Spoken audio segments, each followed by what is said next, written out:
अगर मैं आपको कहूँ ऐसा सेक्टर जो हमारे देश में 42% से भी ज़्यादा एम्प्लॉयमेंट क्रिएट करता है, वो आज भी पुराने तरीके से ही अपना काम कर रहा है, तो क्या आप मानोगे? मैं बात कर रहा हूँ एग्रीकल्चर सेक्टर की, जो आज भी पुराने तरीके से ही अपना काम कर रहा है। आज के टाइम पे जब एआई का यूज़ बहुत ज़्यादा बढ़ गया है, लेकिन फार्मिंग में शायद ही एआई का यूज़ हुआ होगा अभी।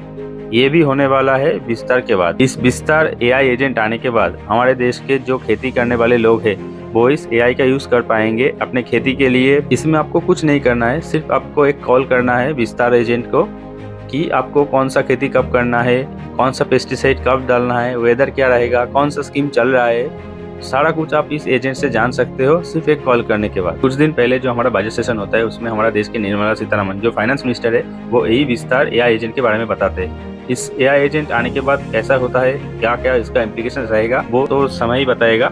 मिलते हैं नेक्स्ट वीडियो में। ऐसे ही स्टोरी सुनने के लिए और ऐसे ही न्यूज़ जानने के लिए मेरे चैनल को सब्सक्राइब कीजिए। Till then bye.